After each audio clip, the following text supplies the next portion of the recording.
And here we are. Greetings and welcome to the June meeting of the Rio Rancho Astronomical Society.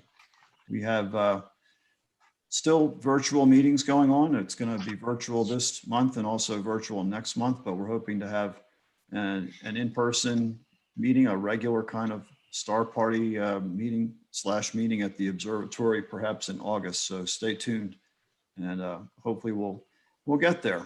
The state appears to be opening up wide open as of July 1st, announced today. So we'll see how that works in our wonderful land of enchantment and the city of vision here. It doesn't get much better than that. So tonight we have a wonderful speaker lined up. Jim Greenhouse is going to talk about Apollo and Artemis. We're going to lead off with Jim's presentation, and then we'll have our business part of our normal meeting after Jim's presentation is done. Jim, you want to take it away? All right, thanks very much. So you could probably tell from the background behind me that I'm going to talk about the Artemis mission primarily. This talk was actually written for the Girl Scouts. They wanted me to do a talk about people going to the moon. So I started it off with talking about the Apollo mission because I thought that probably a lot of people who are in Girl Scouts now wouldn't know about the Apollo mission or maybe not know too much about it. So I'm going to kind of hurry through that part of the talk because I think most of us here tonight probably know something about the Apollo mission and talk mainly about Artemis. Also, I want to apologize. I was going to do a little more research a little while ago to get the most up-to-date information, and then I got a phone call and something happened at work that I had to take care of right at that moment. So I didn't get to do as much research as I wanted. So if anybody knows more up-to-date information than what I'm going to present to you or know something that I don't, please feel free to break in. This can be kind of a group discussion if you want. I have no problem with that at all. So let me go ahead and also to save bandwidth, since I'm not where I usually do talks from at home or at the museum, I'm at my mom's house. So I'm going to actually stop my video and then start sharing my screen just to save a little bandwidth to make sure everything runs smoothly.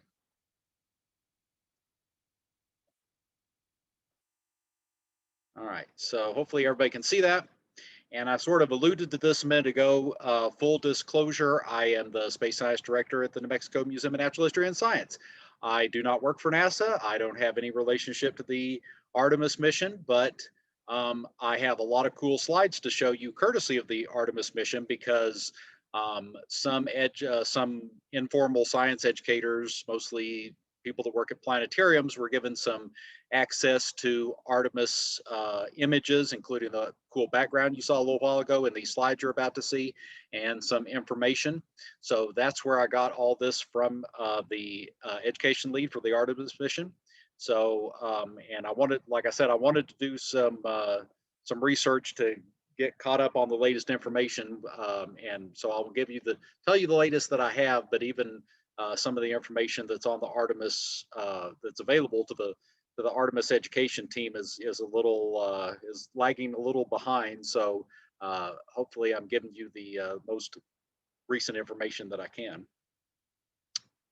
So like I said, let's start off with Apollo first of all. 2 years ago, we celebrated the 50th anniversary of Apollo 11 specifically. We're sort of still in the range of time for celebrating the 50th anniversary of Apollo mission. So next year will be the 50th anniversary of Apollo 17, which we like here in Albuquerque because of Harrison Schmitt, who we're going to honor in September, I believe, by naming the observatory, by naming the planetarium after him.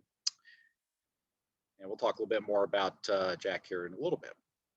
So the Apollo program started off with John F. Kennedy, who I think was the 35th president of the United States. And in September of 1962, he gave a speech where he dedicated the United States of sending a person to the moon. And if you think about it, so he started this program in 1962 and it actually achieved its goal in 1969, and they kind of started from scratch. So it was a pretty remarkable achievement. And you see the Apollo logo there on the right side of your screen. And so during this talk, I'm going to draw some comparisons between Apollo and Artemis also. So this was the rocket that took people to the moon. This was the Saturn V rocket. And I love this slide because all of the Saturn V launches are shown to you all at once here. And you can see that they started all the way back with Apollo 4. Of course, Apollo 4 through 10 were different missions to just sort of different proving missions. And then Apollo 11 was the first one that actually sent a person to the moon. And even after Apollo 17, which was the last mission to the moon, they had one more Saturn V launch, which was the Launch Skylab, which was the United States' first space station. So this was what the Apollo spacecraft looked like. You see that they launched it with a command module, which held 3 people. There was a launch escape system on top of it, and the rockets for that were tested at White Sands here in New Mexico. There was a service module behind that, and a lunar module was tucked in behind. And so whenever they went out into space, all that came apart, and the command module docked with the lunar module, and they flew to the moon together. So this is a detailed picture of the inside of the Apollo 11 capsule. There's a cool app that you can download if you have you have to have an Android now. It doesn't work on Apple products anymore for some reason, but it's from the Lunar and Planetary Institute. It's called Planetary AR, and you can download that and print out the target for the moon, and it'll actually let you walk inside the Apollo 11 capsule in a virtual reality situation on your tablet or your phone. So if you want to be able to walk inside the capsule and look around at all the switches and knobs and buttons and everything, you can do that with that VR app. But you can see the 3 places where the astronauts sat. And John was saying something earlier, or I think it was John or Steve, somebody was saying something earlier about the computers on the Apollo capsule. If you have a smart watch, not just a smartphone, but a smart watch, your smart watch has several times the processing power of the computer on the Apollo capsule. And the input output screen for that is sort of in the top center of your picture there. They just typed in different numbers and got different responses on the screen, different controls. And then I think this is a picture from Apollo 17. That might be Harrison Smith over there on the left. I know this is definitely from one of the later Apollo missions because you see the moon buggy over there on the right. So they only had those since Apollo 15, I believe. And also the other piece of evidence that leads me to believe this is Apollo 17 is the big mountain in the background. So Apollo 17 went to the Apennine Mountains and did some really thorough and quality geological research. Of course, if you've been to the Museum of Natural Apollo History, 15. 17 went to the Tar Lithro. This is Apollo 15, Jim. it is Apollo 15? Yeah. Oh, okay. Yeah, 17 went to the Tar Lithro. Okay. Well, thank you for correcting me. That's what I asked for at the beginning, so thanks for correcting me. The caption for this in the place where I got it was mislabeled, so thank you for correcting me on that. What was I talking about? So yeah, the Apollo capsules or the landing module is there in the center. And I was talking a little bit about Apollo 17. So if you've been to the Museum of Natural History and Science, you can see a moon rock that was actually brought back to the Earth by Jack Schmitt, and it's on display at the moon. And you can also see a big mural of the site where he did his geological research, and he found this cool orange soil that had volcanic glass beads in it. And then they got back to the Earth by parachuting down through the atmosphere. There's a heat shield on the bottom of the command module that protected the spacecraft. It was as it was going through the atmosphere, and then the parachutes deployed and it landed in the ocean. So back in 2019, they had a celebration for the 50th anniversary of Apollo, and these were the astronauts from any of the Apollo missions that actually were able to attend. And man, Buzz Aldrin is rocking his look there. He's really got a nice suit, and check out the socks, the star stripe socks and everything. Unfortunately, a couple of these folks have passed away since then. Al Worden from Apollo 15, we lost him about a year ago, I believe, well, a little over a year ago. And then Michael Collins actually passed away like 2 months ago, pretty recently. But all the rest of these folks are still around, including Harrison Smith, who you see back there in the background with a blue bow tie on. And if you haven't met him yet, hopefully you'll get a chance to meet him it is going to be September, correct? That we're having the naming ceremony? Correct. September the 11th. September the 11th, okay. And of course, Dr. Smith still lives here in Albuquerque. And he and his Melanie told me that he and his wife just recently had COVID too, and I guess and they fully recovered from it. But these are all the different places where the Apollo missions landed. So on the left side of your screen, you see the near side of the moon. On the far side, on the right side of the screen, you see the far side of the moon. So obviously, we wanted all the Apollo missions to land on the near side of the moon so that we could stay in constant radio contact with them, since the near side of the moon always faces the Earth. That's why it's called the near side. The Artemis program is going to land in a little different place, and we'll talk about that here in a minute. Okay, so here we are 52 years later, and we're planning to return people to the moon in the Artemis program. And so the Artemis is the twin sister of Apollo, and she was the goddess of the moon and also archery. And when I did this talk for the Girl Scouts, I actually did a little activity with them with the Celestia, where I had them guess how many, where the moon would be when you launched your rocket, or where you needed to aim your rocket if you wanted to hit the moon if it took 3 days to get there, basically is what I did. Making the point that you can't aim your rocket at where the moon is now, you have to aim your rocket at where the moon's going to be, but I'm not going to stop and do that because you guys all know this stuff. So this program was started after a speech celebrating the 50th anniversary of Apollo that was made by Vice President Mike Pence, and he established the goal of returning people to the moon by 2024. Now, that, from what I understand, is on hold now. They're doing, well, the funding has actually decreased just a little bit, and they're also doing doing a little bit more research into some of the components that are going into the whole mission. And so I don't think the goal is 2024 anymore. And that's what I was trying to look up before the meeting. I don't know if they've established a new goal yet. I don't think NASA has. I think they're still looking into when they want to move that goal to. So 2024 is probably not going to be the year that we return to the moon. It'll probably be soon after that. Like I said, if anybody knows anything more about it than that, please chime in and let me know. So why are we going back to the moon? Well, we are going to study planetary processes just like they did in the Apollo missions. Of course, you can study the sun more effectively in a place where there's no atmosphere, because it filters nothing out. You guys know what volatiles are. Those are things that can evaporate, and water is one of those.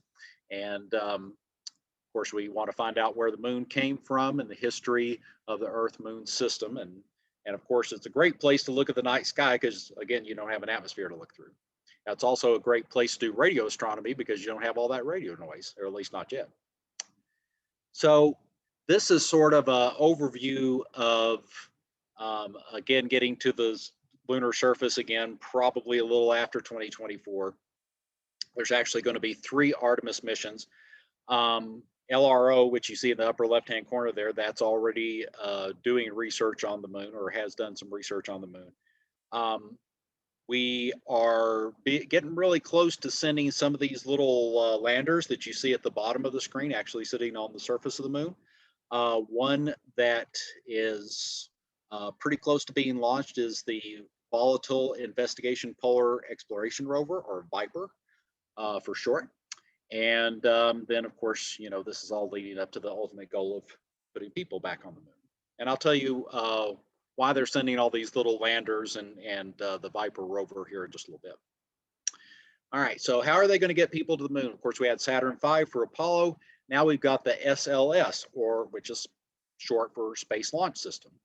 And you can see some of the capabilities of the different components there. Instead of a command module, we have the Orion capsule, which we'll see a picture of the inside of a very early version of it here in just a little bit. And it's being built by all kinds of people all over the place. So the complete project is going to employ about 32,000 people, and it has a budget of, well, it had a budget of $5.7 billion. I think it's gone a little bit over that budget so far. And you can see where the different NASA centers are, but if a state is drawn on this map, then there is some organization in that state that has something to do with the Artemis mission. Okay, so these are the different rockets, or some different rockets, and how they compare in size. And you can see the little giraffe and the little person there between the space shuttle and the Statue of Liberty.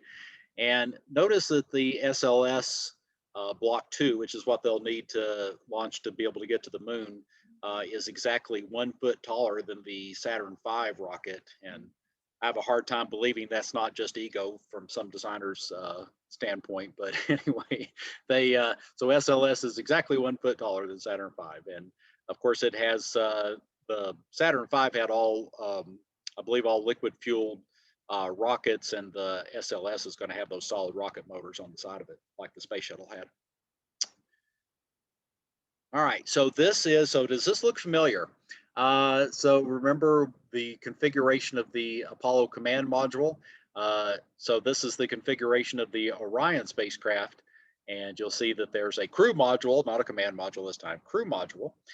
There's another abort jettison rocket on top of that, just like there was with Apollo. There's a service module, and this time we've got some solar panels. We didn't have that on Apollo. And we don't have a lunar lander on this. I'll talk a little bit more about the lunar lander here in just a little bit. And then of course you've got the adapter that joins it to the rocket. So this is a concept of an early version of the trainer, actually, of the Orion capsule. And hopefully in the final version of Orion, they won't have painter's tape holding wires up to the walls like you see in this picture in the background there.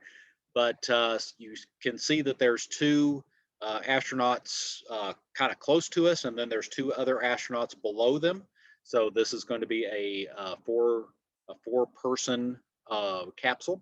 So they'll be able to take a few more people. And of course, you still see some buttons and switches and knobs and stuff, but you also see computer displays that you didn't see in Apollo. This looks a lot more like the Dragon capsule, if you've seen the inside of that.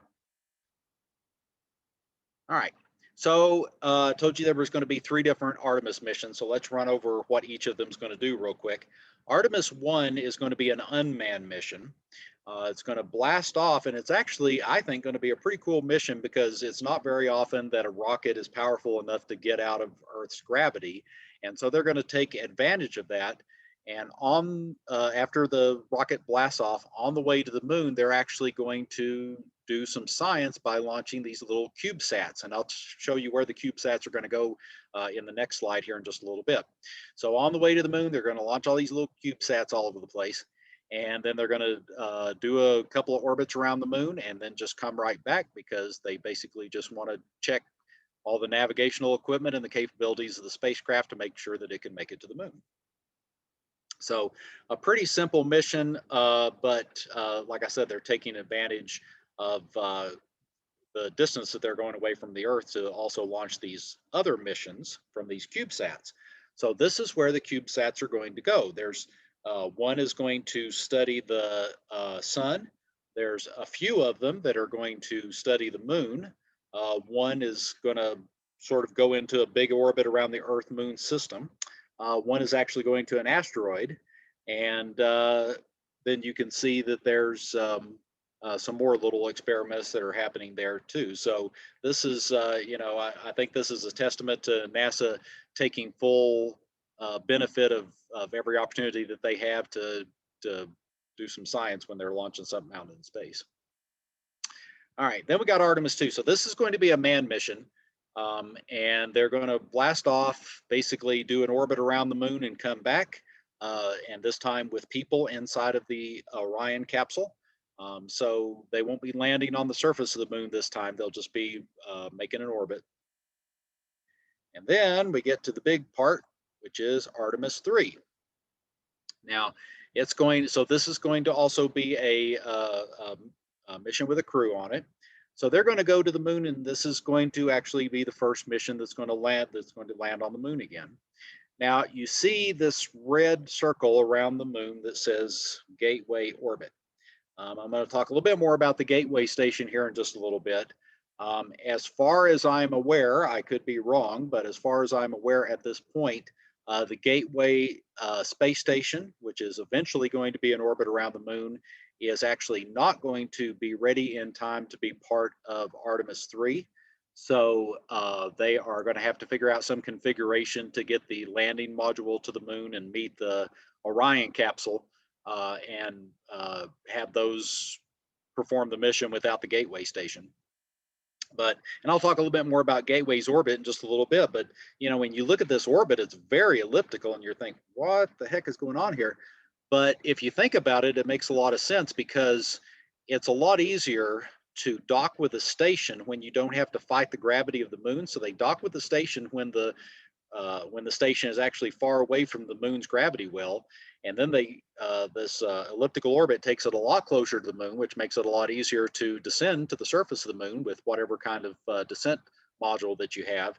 And then, of course, you have to wait until the station comes back around and take off from the surface of the moon and redock, and then you can leave the station again without having to worry quite so much about the moon's gravity. So it's a really clever solution to making everything easier when you go to the moon. All right, so what capsule or what ship is going to actually land on the surface of the moon? In early April, NASA chose the center of these three concepts, which was Spaceship One by SpaceX. This project has been in development for a while, and that's part of the reason stated why NASA chose it, because this is SpaceX's spacecraft, totally reusable spacecraft that they want to actually use for multiple missions, including landing on the surface of the moon. I personally think it's kind of cool because I like 1950s sci-fi shows, and this, if you've ever watched any of those, this is the spaceship. This is what every spaceship looks like in the 1950s sci-fi movies. They always look like this. The two concepts on the left and the right, the one on the left was submitted by Dynetics, which is a company in Alabama, and then the one on the right was submitted by Blue Origin. And so I could have replaced this slide with just a picture of the SpaceX Spaceship One. However, a few weeks after NASA awarded the contract to SpaceX, the Dynetics and Blue Origin actually joined together to file a complaint with the Government Accountability Office. If you know anything about how the federal government works, they're supposed to sort of spread contracts around to different organizations, and NASA's already doing a lot of work with SpaceX. So that's sort of from what I understand, that's sort of the basis for the complaint, is that Dynetics and Blue Origin are complaining that maybe they didn't get a fair shake in trying to get the contract to build the lunar lander. And so the Government Accountability Office is looking into it. So we, right at this moment, we don't know if NASA is going to stick with SpaceX or maybe switch to one of the others, or if they get a little more funding, they might actually have a primary and a secondary, which is what they really wanted to do originally, but some funding got cut, so then they just had to choose one. So maybe they'll go back to having a primary and a secondary, and at various different times, each one might land on the surface of the moon. So stay tuned. This is a story in progress. We'll see what happens eventually. But one of these three things is going to land on the surface of the moon. And maybe more than one.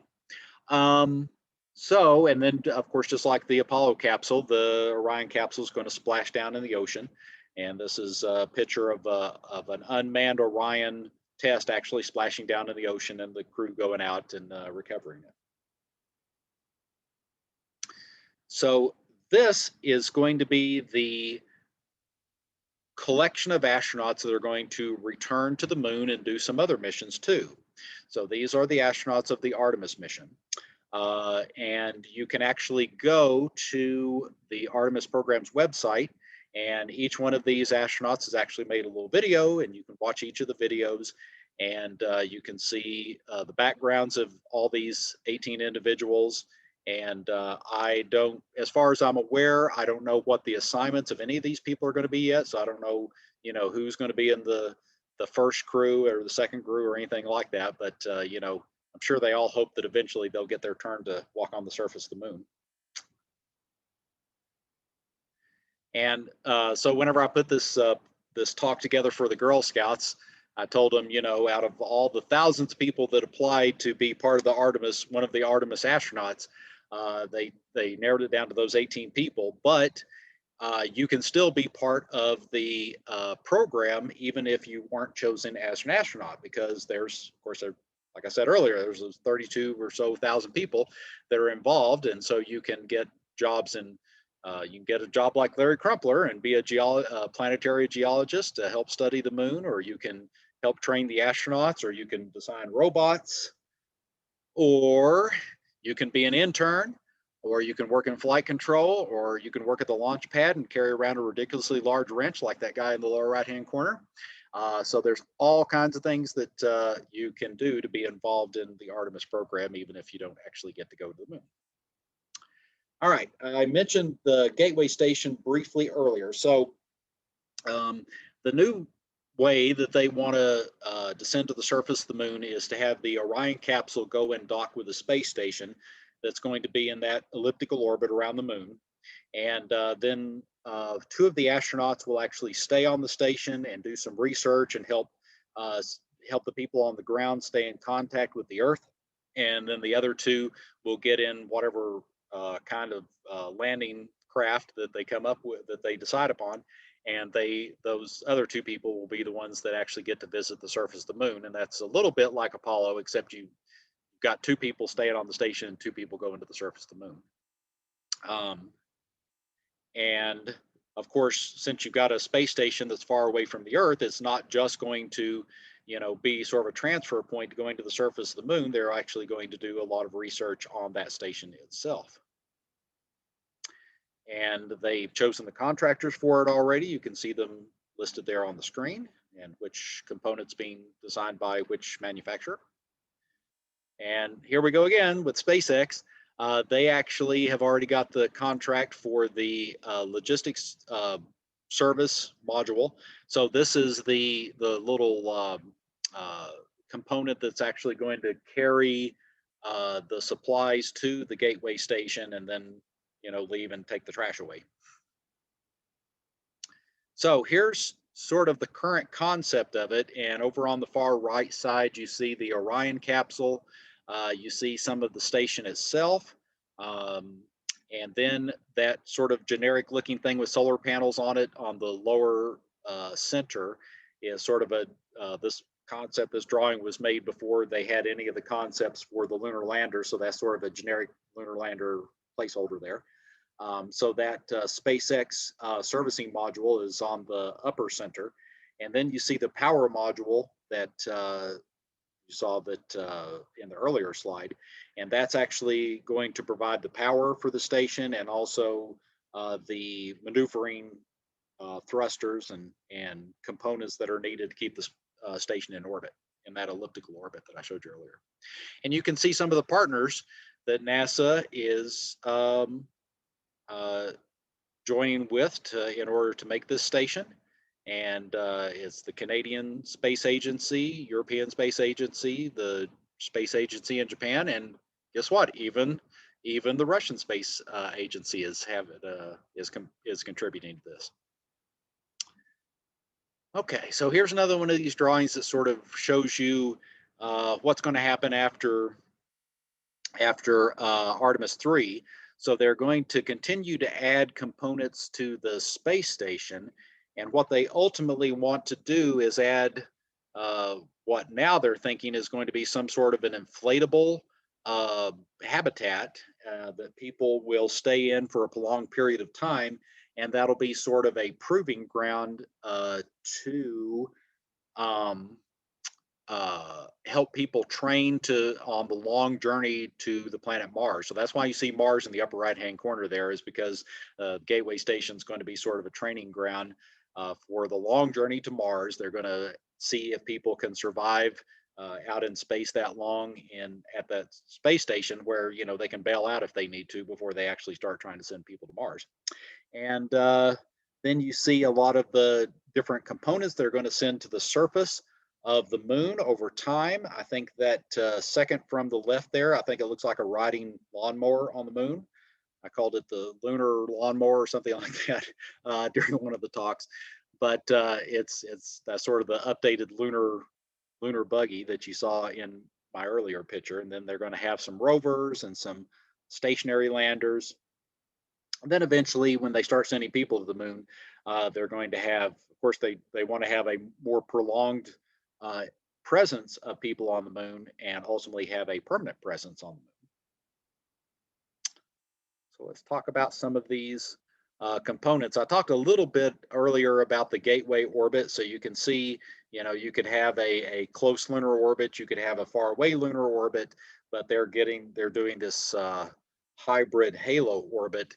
And it's also going to be what's called a cislunar orbit, which means it's going to be inclined to the line of sight between the Earth and the moon, so that the space station will always be in direct radio contact. It'll always be in line of sight from the Earth, and so it'll always have direct radio communications with the Earth. And you can see some of the different things. I already talked a little bit about some of the different science and the different missions that they'll have for the Gateway Station in that halo, that near rectilinear halo orbit. So here's some of the other components that are being developed right now in order to have a prolonged presence on the surface of the moon. The thing that you see in the center is actually a little nuclear reactor. It's a little fission nuclear reactor, and that's going to provide some of the power for landers and later hopefully stations on the moon. And that's because of we think that we're going to establish this prolonged presence on the moon. I'll talk a little bit more about that in a minute. So in the lower left-hand corner, we got LunaNet. I can't wait for that. It's going to be Wi-Fi and the internet on the moon. So the plan for that, and I think I could swear that somebody, when we were waiting for one of the meetings in the last few months to start, I thought somebody mentioned that they knew something more about this. But LunaNet is, from what I understand, going to be a series of satellites that's going to always connect back to the Gateway Station, and then of course that'll be the bridge back to the Earth. And so you'll have some sort of connectivity anywhere you go on the moon because of this. Of course, you can have satellites in much lower orbits around the moon since gravity well isn't as strong. And then they have this this sort of like a recreational vehicle on the moon. That is this thing in the lower right-hand corner. It's actually going to be a module that they want to be able to use to have missions away from the landing site at the south pole of the moon for up to 90 days. So they'll be able to jump in this thing and go study places on the moon without having to actually land in different places on the moon. So why do we want to land at the south pole of the moon? Well, there's a lot of evidence to suggest that there's water ice on the moon. And so those places this is a This is actually showing you the south pole of the moon. It's in the center of the picture there. And these blue shaded areas are places where LRO has found indications that there is greater water. And, you know, we may not, we're probably talking ice. We may actually just be talking about trace amounts of water in the soil that we'd have to do a lot of work to extract. But that is part of the reason why they're sending all these little landers and the Viper rover, because those are the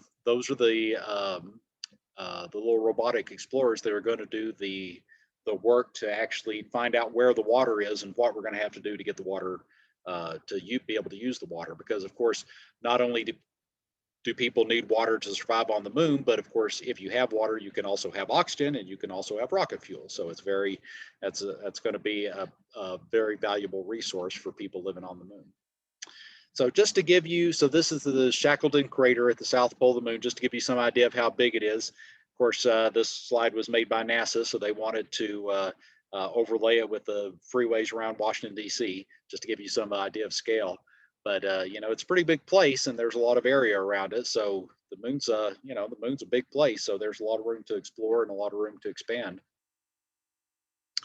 And this is an artist concept of what we think it'll look like when astronauts actually make it to the surface of the moon. And this is before we have a permanent presence. This is when we're still using these little, they drew that little generic lander at the right-hand side there. So, you know, it'll be exciting to see how they, what develops over time and what sort of habitat we develop on the moon. I don't know if any of you have seen it or not, but there's a series on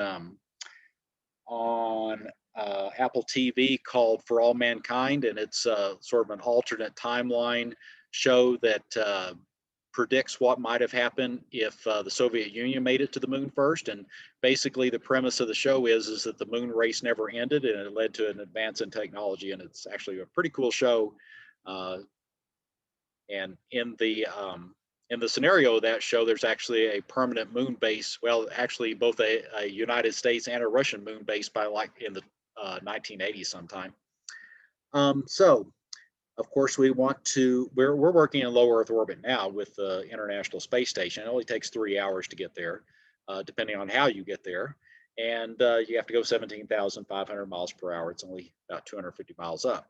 Well, actually the International Space Station is a lot lower than that. Going to the moon is going to be a little bit more of an effort. It takes 3 days to get there.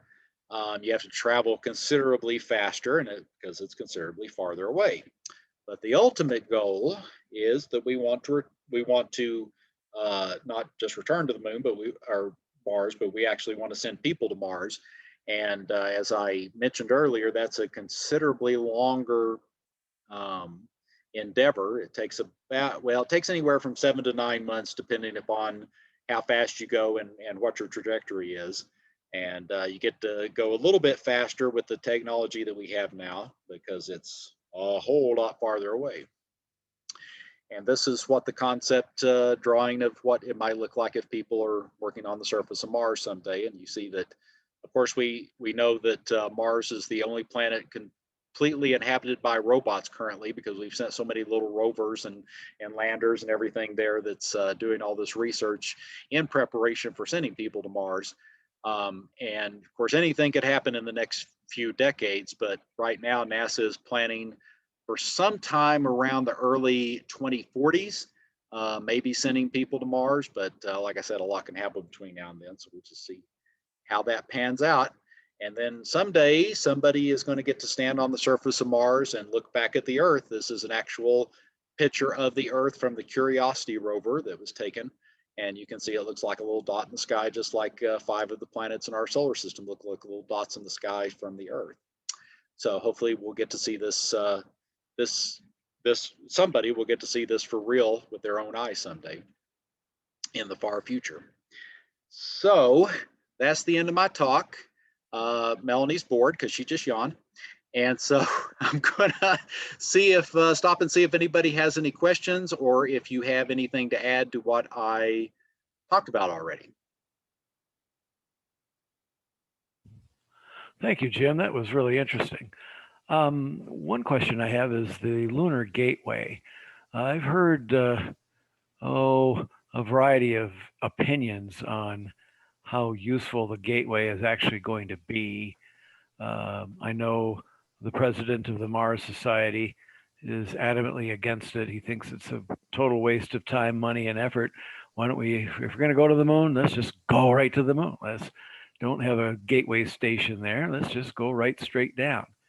Well, Any thoughts? yeah, I do have some thoughts. I forgot to mention it, but when the Apollo missions went to the moon, you know, they took the lunar landers with them. Well, does anybody know what happened to the lunar landers after they went to the moon? Crashed. Crashed into the moon. Various bad things happened to them. One of them just flew off into deep space. It's actually in orbit around the sun still, if I understand correctly. Wow. Some of them burned up in the atmosphere. Some components of some of them crashed on the surface of the moon, from what I understand. So if you are going to have a reusable spacecraft that's going to land on the surface of the moon, it's got to live somewhere.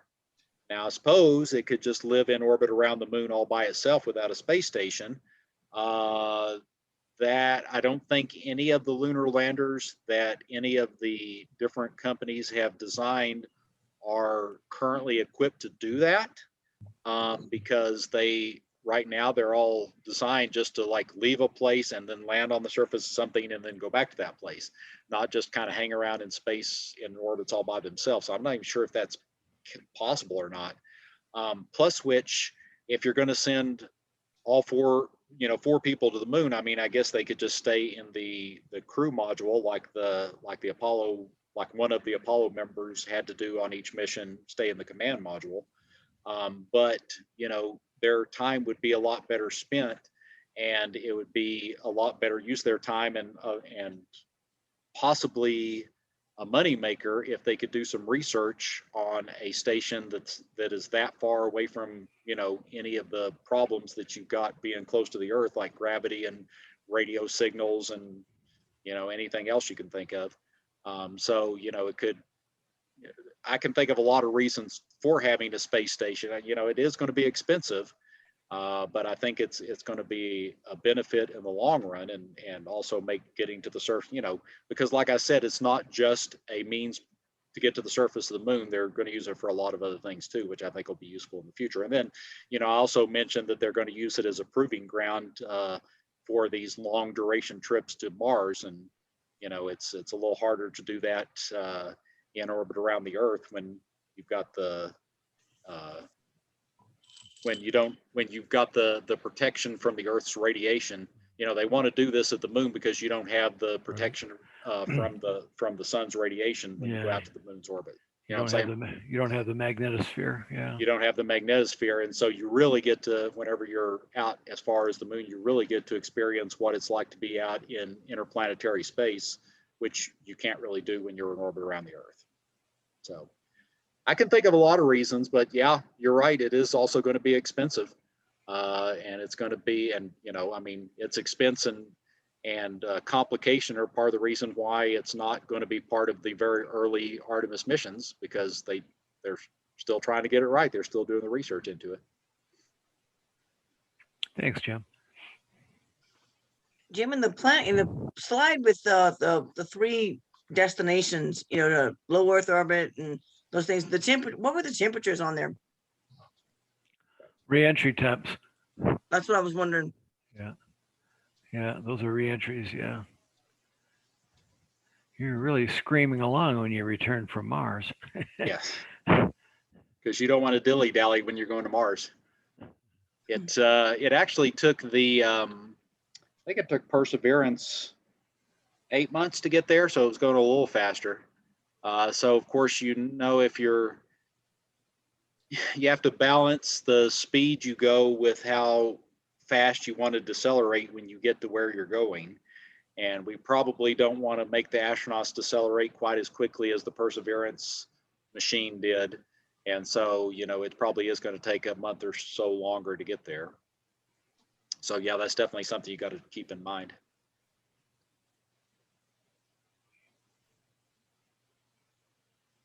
Even though it's going only slightly faster than it looks like they're going a couple of thousand miles faster than than they're going to travel when they go to the moon.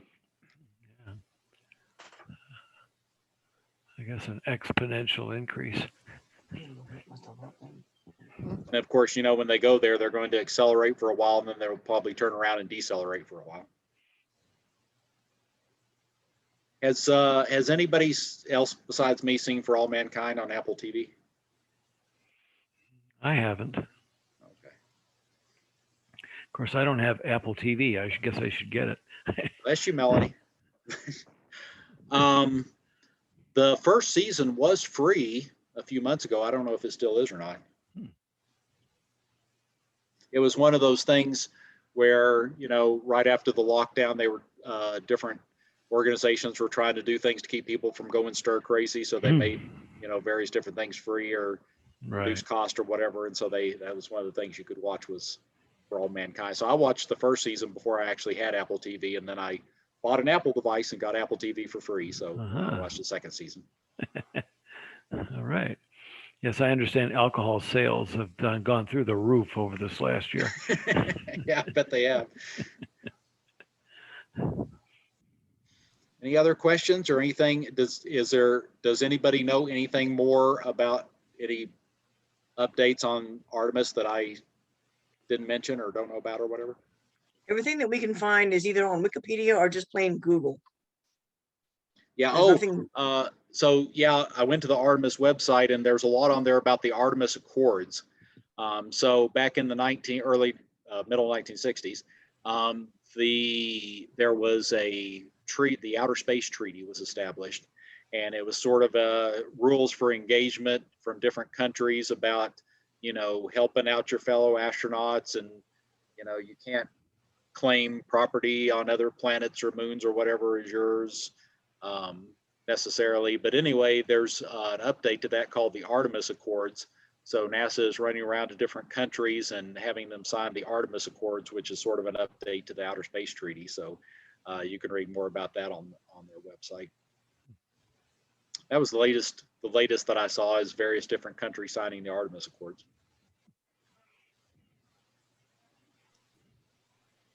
Other questions? I think, Jim, this is maybe the best poorly researched, well-researched presentation I've ever heard. Well, I did a lot of research. Let's see, when did I give this to the Girl Scouts? I guess it was about 6 months ago. So, but then, we had a change. Well, no, it was about 8 months ago, because then we had the change in administration and things with the program got changed up a little bit. And then, like I said, there was that protest after they assigned who the lunar lander was going to be. So I'm just trying to keep up to date with it since it is an evolving program. But thank you very much, and I'm glad you all enjoyed the program. And I'd be happy to try to keep researching and updating, and maybe give you an update sometime in the future, sometime the next couple of years. Sounds great. Absolutely. I guess I'm probably not going to be around in 2040 something whenever we get around to putting a person on Mars, but You never know. never know. Hey, I plan on Connie that. said, did you see Connie's chat, Jim? I am still, let me stop sharing so I can do something else. Super presentation. Thank you. Be looking forward to seeing it again on YouTube. Was her chat. From our Hey, video again, so you can see my cool background. I'll show you the other cool background too. I think most people were online and saw it already, but I'll show it to you again.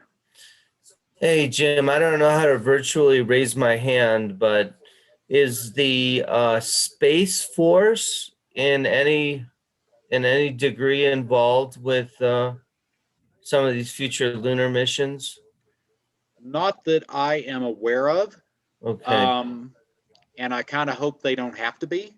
Okay. If you watch For All Mankind, in season 2, they actually had to send some Marines to the American moon base because the Russians captured a mining site, and then they had to retake it and defend it, and that was sort of the exciting part of the season. And so that those Artemis Accords that they're trying to get all the countries to sign is an attempt to make sure that nothing like that ever has to happen. So I hope that, you know, some efforts are being made to try to make sure that we don't have to involve the military in space. However, you know, in low Earth orbit, there's some stuff going on that we might have to defend against. And so that's one of the things, from what I understand, that the Space Force is being put into existence for. Thank you kindly. Steve, was it As you far as I that know, they're not involved right now. was it you that was working with the project, or was, because I know Jim was saying that somebody in one of the meetings was working with the Artemis project or something with that. LunaNet. Somebody mentioned the word LunaNet, and I was like, hey, I know what that is.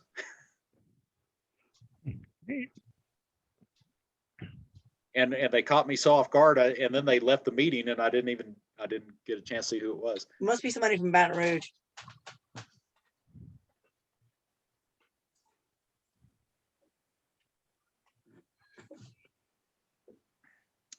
Okay, well, if nobody has any other questions,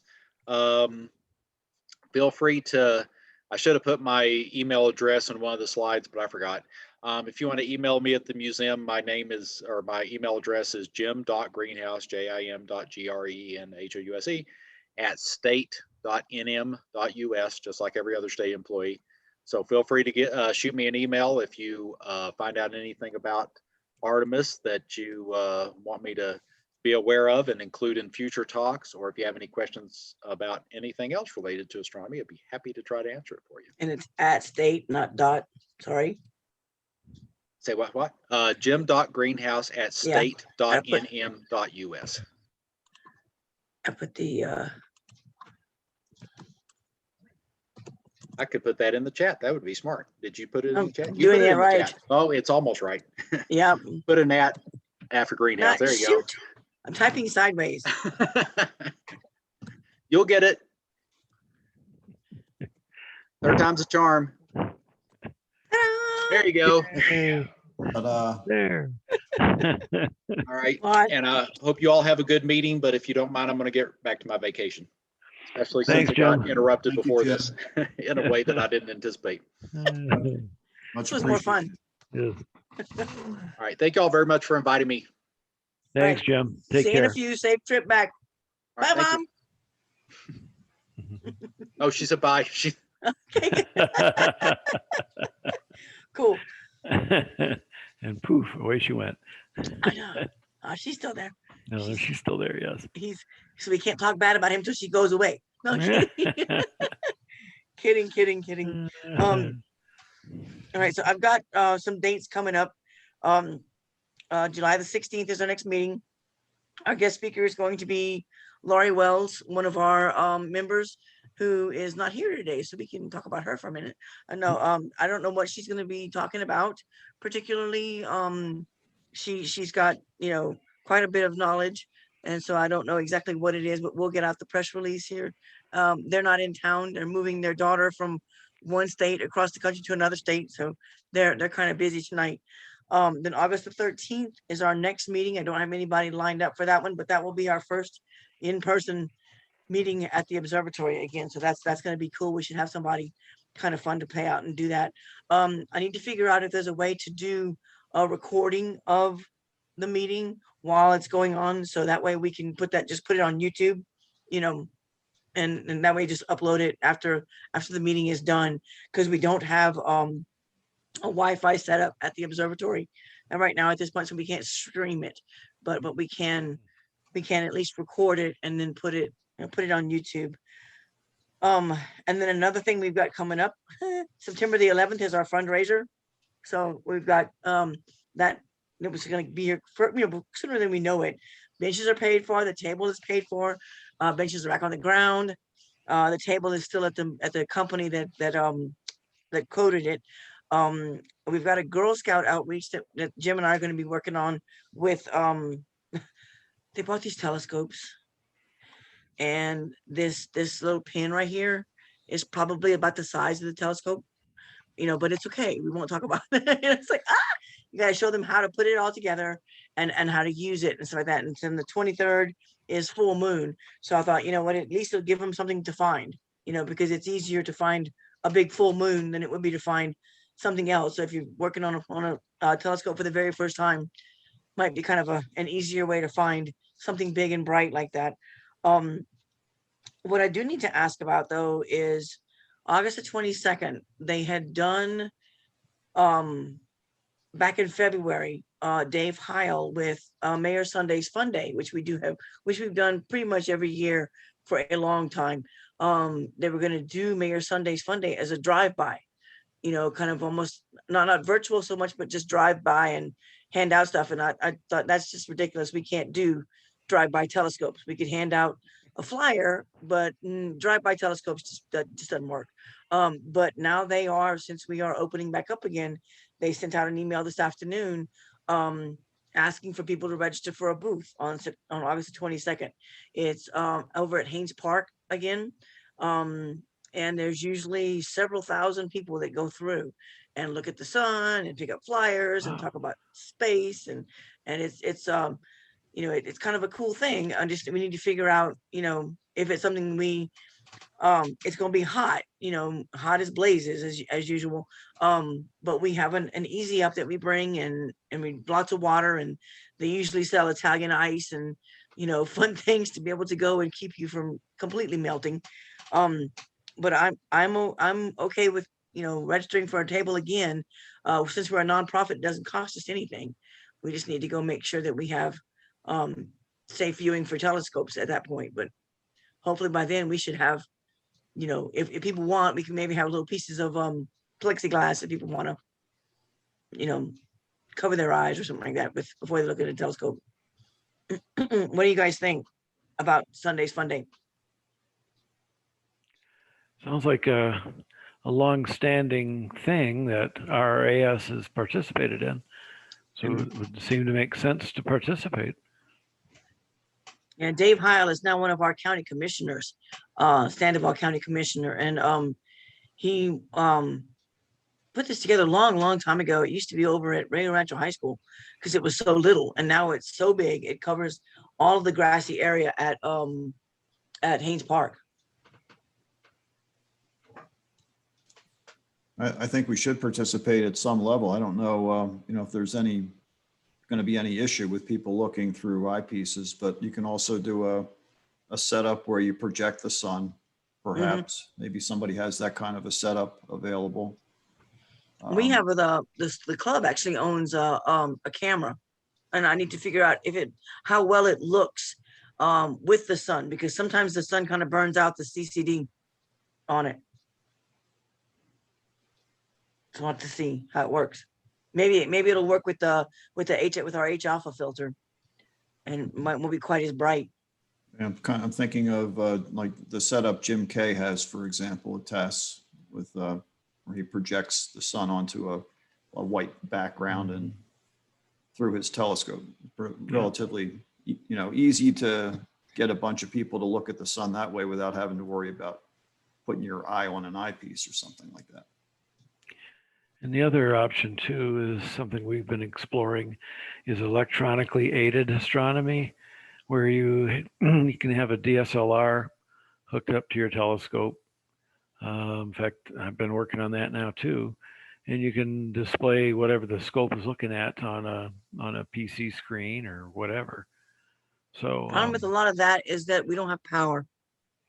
well, that's okay. You bring your batteries and make sure your laptop is fully charged. And away you go. Yeah, it's usually, we can normally get there to set up at about 10:30 or 11, about 10:30, and it runs from noon to 4 on that Sunday. Until the sun sets behind the tree, which has happened when they've put us in funky places. Well, sorry guys, the sun's behind the tree. You can't see it again.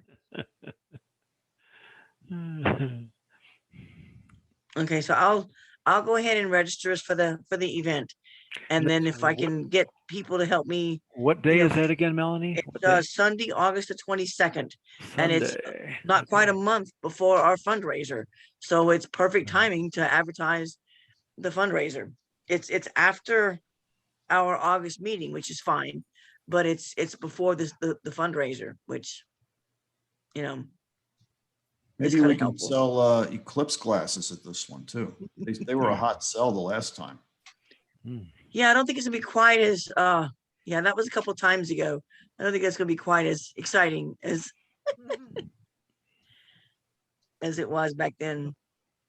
Still have some left. Hang on to them for 2024. And 23. Yep, that too. I think what the annular eclipse is going to be right over us, right? So we should have a lot of interest in that, I think.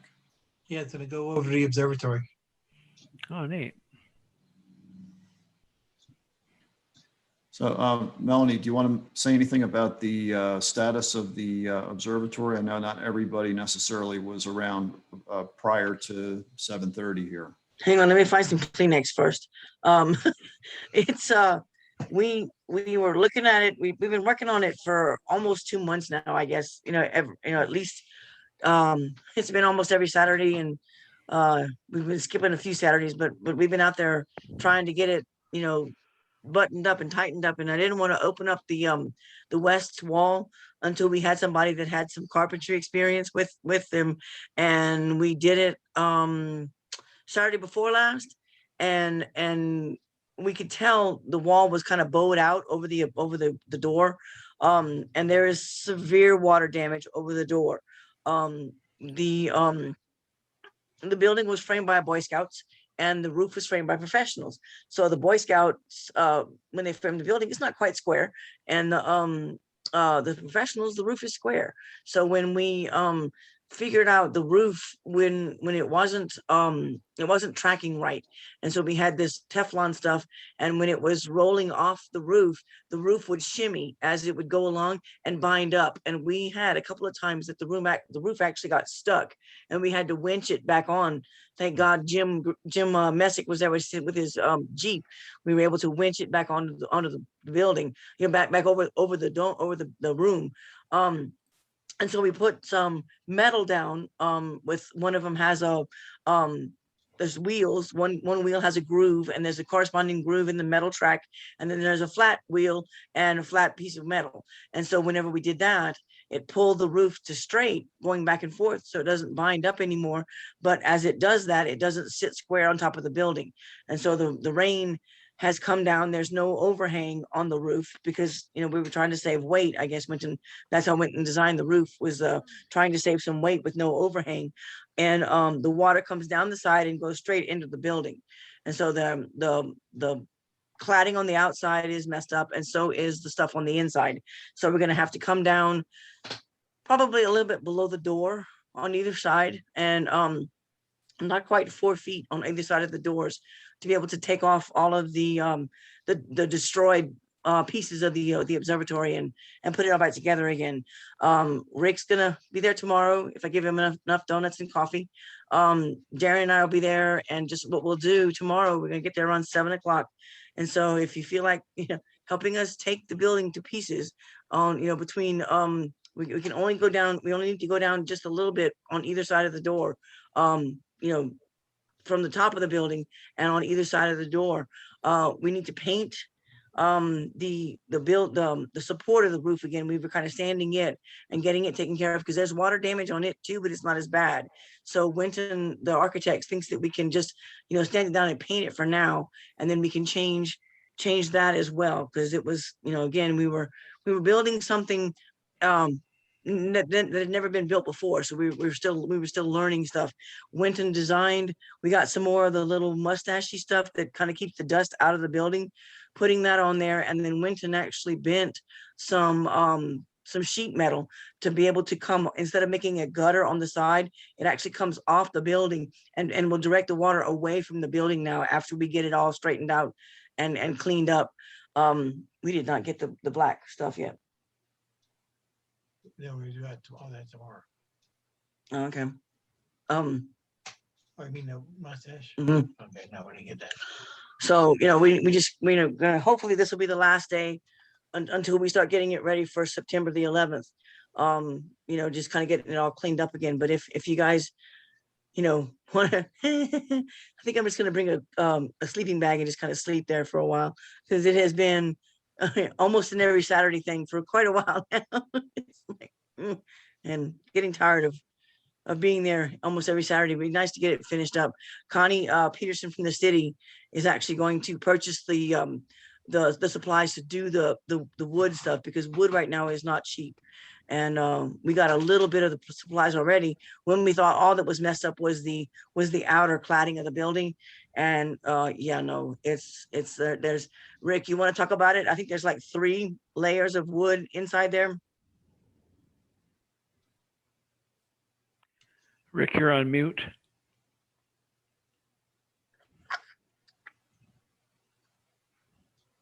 Okay, all right. There you are.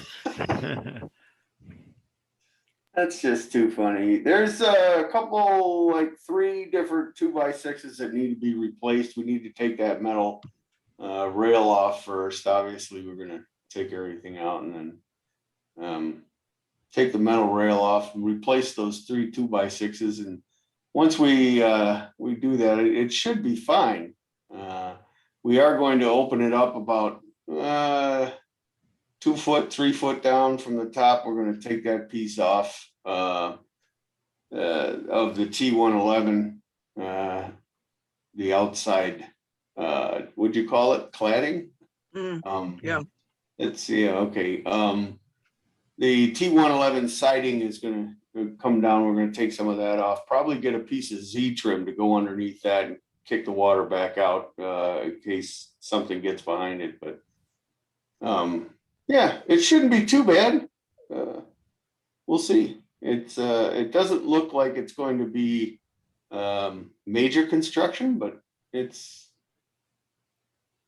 just a little bit of, repairs. Something that needs to be done. Yeah. Yeah, it's Right. better to do it now before that door caves in. Yeah, because we hadn't been out there, and I mean, to really be out there in a while. And once we went out to first started working on the observatory, I thought something doesn't look right, and then when that whole wall is not this way anymore, it's kind of this way. It's like, nah. No, it shouldn't be too bad. It shouldn't be too bad. I mean, we'll open it up and go out a little bit. We're just going to go over to the end of the panel anyway and take that off, and then we'll put a new piece on. But we'll see what it looks like underneath there. We'll probably put some drip edge around the top edge where the roof rolls, just underneath that, and try to kick the water away from that T111 siding. So. Well, we have that that what you call it, that the reverse gutter basically that should do that, right? It should, Yeah. but New Mexico has wind. And sometimes the water goes sideways around here. I'm afraid to do too much with the water, with the trying to keep water inside the building at all. I'd rather keep it pushed away, because with the caulking, that we're gonna do on top, I think we should be okay. I'm hoping. Yeah, no, I'm not talking about putting water in the building. I'm talking about kicking that water away from that T111 so it doesn't run down the side. That's what that gutter stuff is for. Yep, it's gonna do it. Okay, we'll look at it tomorrow, I guess. Tomorrow's going to be an interesting day. Yes, be there early. The fun will start. So I think probably in the interest of getting enough rest for anybody that's heading over there early tomorrow, we should call it a night. Unless anyone has something else to add? Melanie, I have a Edmund Astro scan that's in usable shape. The bubble butt. Would that be a useful donation for the cause? Would that Yes, be- I think so, because I want it. we have several kiddos here that that the one behind me is fussing about saying he wants it right now. But we have several. Our newest member is about 12. So Okay. Steve, you're talking about the bubble butt, right? That's right. Yes, it looks like a bowling ball with a canister sticking out of it. God, Yes. I would love to have one of those. Well, I've got an extra one, so I'll bring it on down. Okay. He's got aperture fever over there.